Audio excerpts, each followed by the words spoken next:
Straight uncut again? Uncut.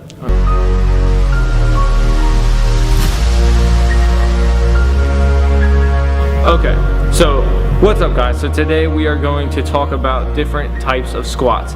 So I know most of you guys like to skip leg day, which I do not recommend because of unproportional bodies look stupid. So we are going to focus on our squats today. What are the different forms? What does it work? So we're gonna start off with traditional back squat. So what you're gonna do, just your feet will be slightly wider than shoulder width apart.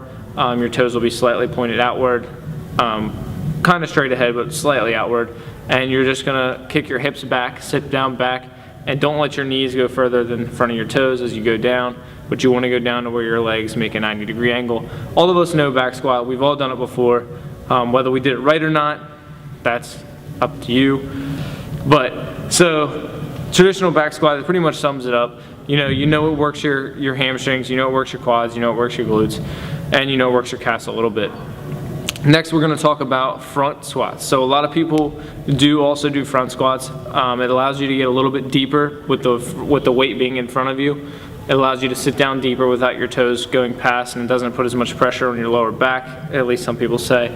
I personally don't like front squats. I think it hurts my collarbone, it hurts my elbows doing it. My elbows just aren't that flexible.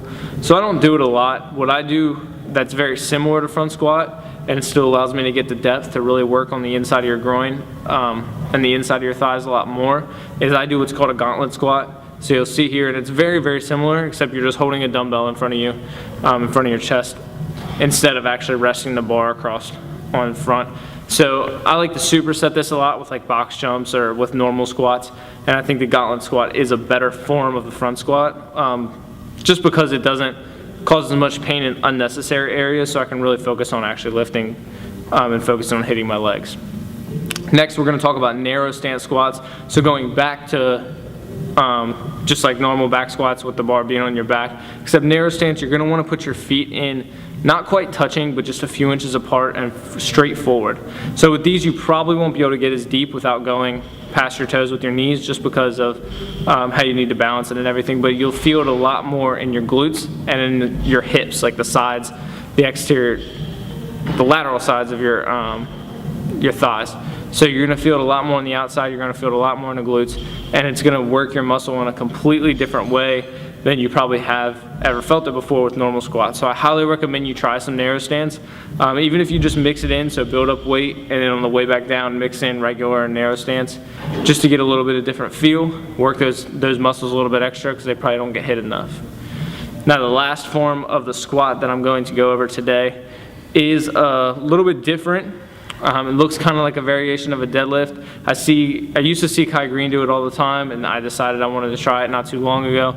So it does work a little bit different.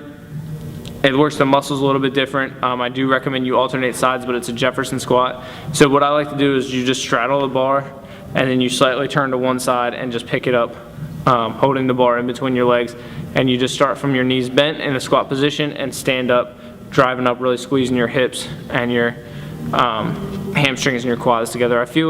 You'll feel it a little bit more in your quads on one leg and a little bit more in your glutes in the other, so that's why you want to switch sides and make sure you're doing an even number of sets.